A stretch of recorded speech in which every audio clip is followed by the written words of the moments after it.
Today we bring you a case from Houston, Texas, one that rattled the confidence in therapy itself.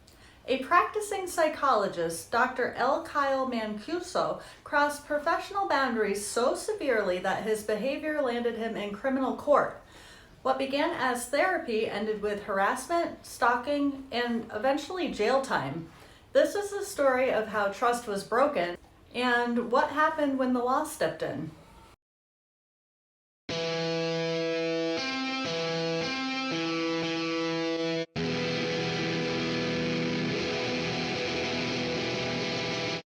Hello and welcome to Crime Bytes, a show where we talk about some truly bizarre and disturbing crime cases. My name is Eliza. I've got Detective Scooty over here. He's eating cheese again this week. I'm going to toss some for him. He'll probably come say hi. Today is True Crime Tuesday. We are back at mental health mishaps. Therapy is supposed to be a safe space, but what happens when a therapist lets their own mental health issues get in the way of their professionalism? Before we get into it, let's pause for a quick promotion. And I am promoting myself again, and nothing says I'm all right in the head like I've got crabs and I want to share them with you. Let me explain. I sell horseshoe crab and, yikes, I almost just said regular crab, other crab shells. I'm really gonna have to learn all the different types. I've got this guy, Mr. Spiky. I've got a leopard print dude. It's a good researching point for my ever-growing list of things to research, but I do have a few variations of crabs, and I'm still learning. But if you would like to grab one for a fun talking point, ocean theme, or museum themed decor, you can head to my Etsy shop. I'll leave the link in my description. No, these aren't snacks, pal. Here he is. I could totally see one in a therapist's office. Is it just me? Anyways, let me get this guy some more cheese. In Houston's Montrose neighborhood, Dr. Kyle Mancuso ran a psychology practice. Patients came to him seeking guidance, healing, and confidentiality. In therapy, clients open up their most private struggles, trauma, relationships, fears. The foundation is trust, guarded by professional ethics and reinforced by state law. But in this case, that scared trust unraveled. Dr. Kyle Mancuso would also go by the name Lisa Mancuso and specialized in gay, bisexual, and transgender issues. One former patient, Felicia, described how the therapeutic relationship ended. But for her, the story didn't end there. Instead, she says, the end of therapy was just the beginning of something a whole lot darker. Felicia would be Kyle's patient for roughly 2 years before deciding that the therapy that she had paid for had served its purpose, which it's unclear because obviously those are private conversations if she had worked through whatever she went to him for in the first place, or if she just decided that it wasn't quite working, but she was ready to close that chapter of her life, which is great.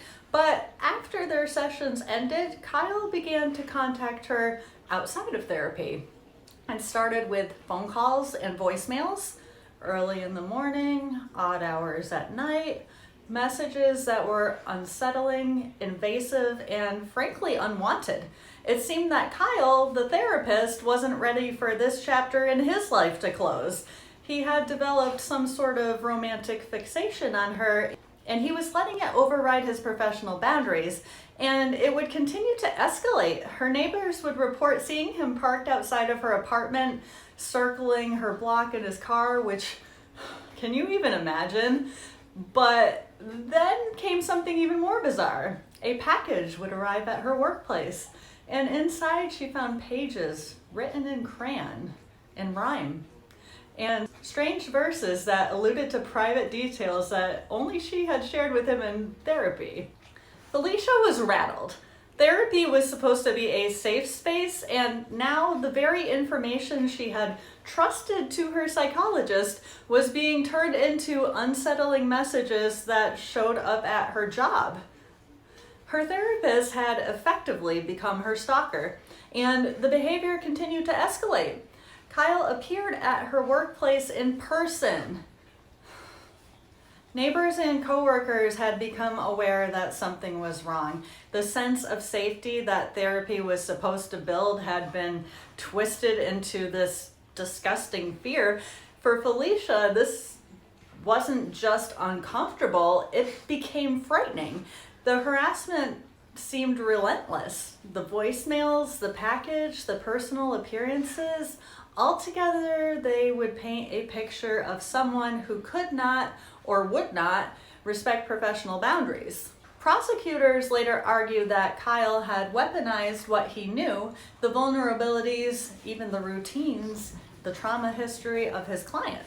In other contexts, his behavior would look like stalking, because it's stalking. But here it was even worse because it was wrapped in with the betrayal of trust between a therapist and their patient.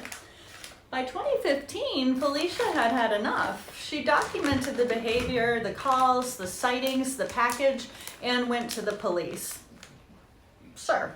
The Harris County District Attorney's Office charged Dr.LKyleMancuso with harassing communication, which is a misdemeanor offense under Texas law. He had some similar prior charges as well, but they had been dismissed. Felicia was determined that hers would not be. In court, prosecutors painted him as a professional whose boundaries had collapsed into obsession. They presented evidence of his unwanted contact, the repeated calls, the bizarre package, the in-person appearances. The defense tried to soften it, framing his conduct as misunderstood affection, but the weight of the evidence spoke for itself. The jury returned a conviction. Kyle Mancuso was sentenced to 180 days in the Harris County Jail and fined $2,000. A practicing psychologist, now a convicted harasser. The conviction didn't end with jail time. Felicia also filed complaints with the Texas State Board of Examiners of Psychologists, the licensing authority, and she sought to have Kyle Mancuso's license revoked to make sure no other patient would go through what she endured. And there is no record of his license being revoked. So I guess if you're looking for therapy in Texas, watch out for that mug. I couldn't find any record of him still practicing either, which is good, but still. At the community level, the case sent shockwaves. Patients who saw the news wondered, could this happen to me? I mean, in theory, it could happen to anyone who goes to therapy. Mental health advocates rush to emphasize that such cases are rare, which they are. The mass majority of therapists respect boundaries and do uphold ethics.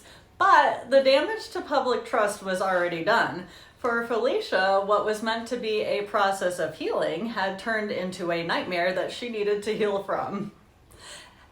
And as for the public, Kyle Mancuso's actions became a cautionary tale about power, ethics, and vulnerability in the therapy room.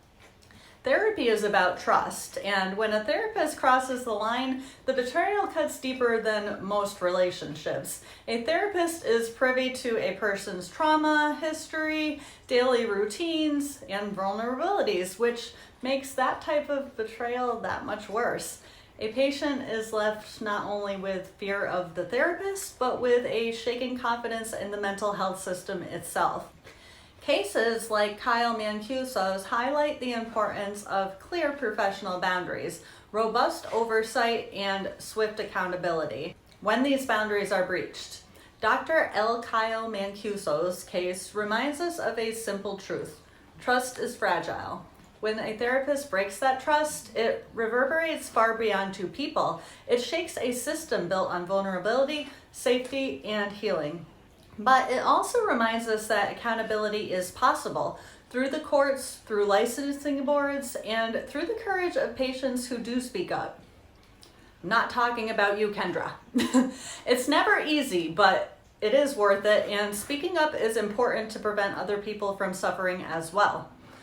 All right, guys, what do you think about this one? We are going back to therapy one more time next week, and then it's on to spooky season, and we are going to talk about demons. I do hope you all have a great week, and until next time, stay as sane as you can and as safe as you can. Bye!